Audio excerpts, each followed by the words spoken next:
나는 전능하신 아버지 하나님, 천지의 창조주를 믿습니다. 나는 그의 유일하신 아들, 우리 주 예수 그리스도를 믿습니다. 그는 성령으로 잉태되어 동정녀 마리아에게서 나시고 본디오 빌라도에게 고난을 받아 십자가에 못 박혀 죽으시고 장사된 지 사흘 만에 죽은 자 가운데서 다시 살아나셨으며 하늘에 오르시어 전능하신 아버지 하나님 우편에 앉아 계시다가 거기로부터 살아있는 자와 죽은 자를 심판하러 오십니다. 나는 성령을 믿으며 거룩한 공교회와 성도의 교제와 죄를 용서받는 것과 몸의 부활과 영생을 믿습니다. 아멘.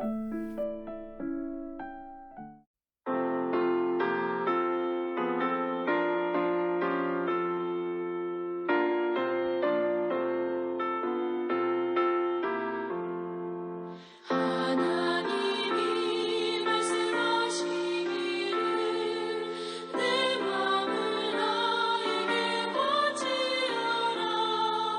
너 어디 있는지 날 섬기며 기쁘게 널 항상 의지하라. 바치어라 내 마음을 주께서 나에게 이르시네. 캄캄한 죄에서 불러내시 주께서는 인도하시리라. 구주께서 말씀하시기를 내 마음을 나에게 더 바치고 사악한 죄에서 벗어나며 나 어찌 널 구원하겠느냐. 바치어라 내 마음을 주께서 나에게 이르시네.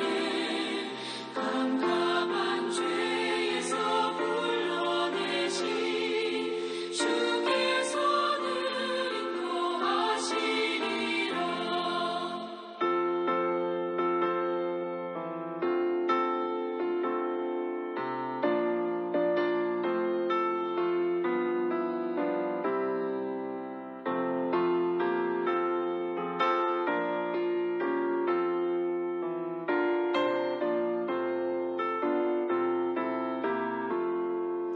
성령께서 말씀하시기를 가진 바 모든 것 다 맡기고 내 맘도 기쁘게 바치어라.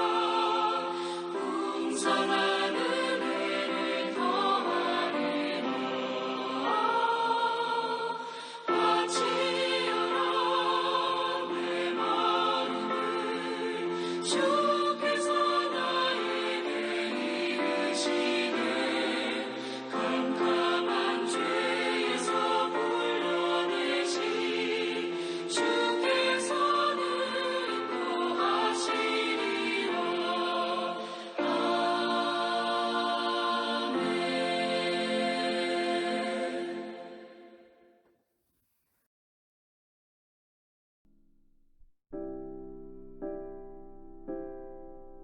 오늘 하나님께서 우리에게 주신 말씀은 출애굽기 29장 1절에서 9절입니다.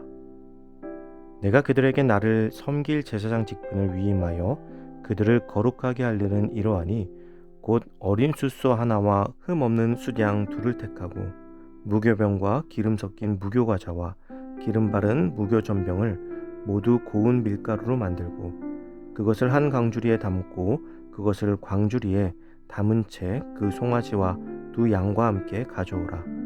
너는 아론과 그의 아들들을 회막문으로 데려다가 물로 씻기고 의복을 가져다가 아론에게 속옷과 에봇 받침 겉옷과 에봇을 입히고 흉패를 달고 에봇에 정교한 짠 띠를 띠게 하고 그의 머리에 관을 씌우고 그 위에 거룩한 패를 더하고 관유를 가져다가 그의 머리에 부어 바르고 그의 아들들을 데려다가 그들에게 속옷을 입히고 아론과 그의 아들들에게 띠를 띠우며 관을 씌워 그들에게 제사장의 직분을 맡겨 영원한 규례가 되게 하라.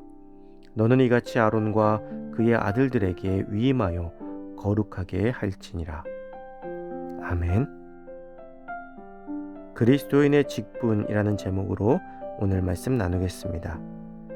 출애굽기 29장은 제사장이 거룩한 봉사에 임할 수 있도록 위임하는 의식에 대한 하나님의 명령입니다. 위임식의 순서는 첫째, 위임식에 사용될 제물을 준비하였습니다. 속죄제를 위한 수소와 번제와 화목제를 위한 수량 둘, 그리고 기름으로 성별된 무교전병 등이 준비해야 할 제물이었습니다. 둘째, 제사장은 몸을 깨끗하게 씻어 몸과 마음을 정결하게 하였습니다. 셋째, 아론에게 대제사장 복장인 성의를 입히고 관유를 그 머리 위에 부었습니다. 아론에게 성령의 충만한 임재를 기원한 것이죠. 그리고 넷째, 아론의 아들들에게도 제사장의 옷을 입혔습니다. 그 다음 아론과 아들들은 하나님께 속죄와 번제 그리고 화목제를 차례로 드렸습니다. 이 위임식은 7일 동안 계속되었습니다. 같은 절차를 매일마다 반복하고 이것을 7일 동안 반복함으로써 스스로 제사장임을 깨닫고 몸과 마음을 온전히 하나님을 위한 봉사에 헌신을 할 수 있도록 준비시키기 위함이었습니다.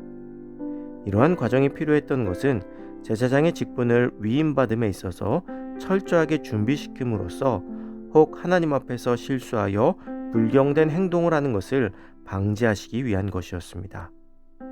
출애굽기 29장 전체에는 이러한 제사장 직분의 위임에 관해서 말씀하시면서 물과 피 그리고 기름이라는 상징적인 재료를 사용하도록 하셨습니다. 물은 성경에서 살아있는 물이라는 의미로 정화 능력을 가진 것으로 간주되었습니다. 정결하게 그리고 거룩하게 사람을 정화시켜 제사장의 직분을 맡을 준비를 하게 하신 것입니다.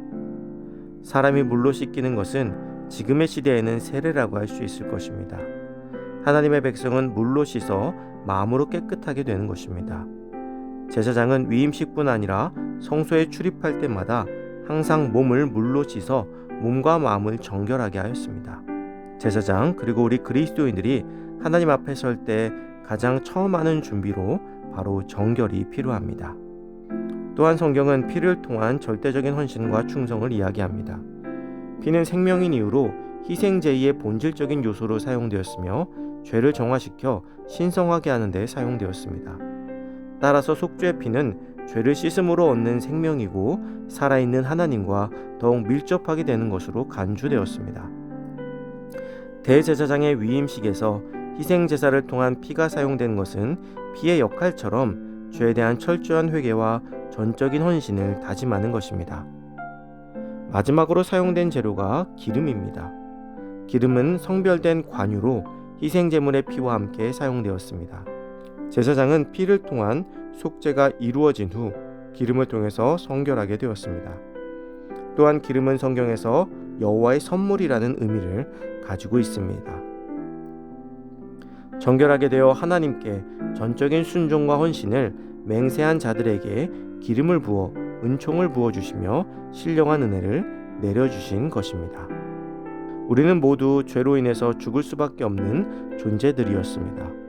하나님의 은혜가 아니면 죄와 허물 가운데 죽을 존재였던 것이죠. 그러나 그런 우리를 하나님께서 하나님의 일을 위해 부르셨습니다. 그리고 부르신 제사장들처럼 우리를 부르셨습니다.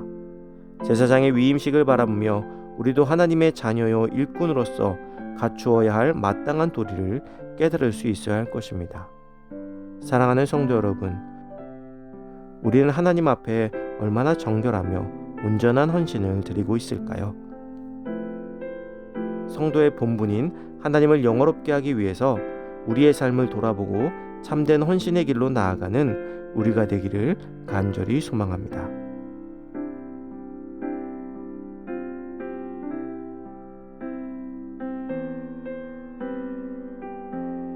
이 시간 주어진 기도 제목을 놓고 기도하고 또 각자의 기도 제목을 가지고 기도하도록 하겠습니다.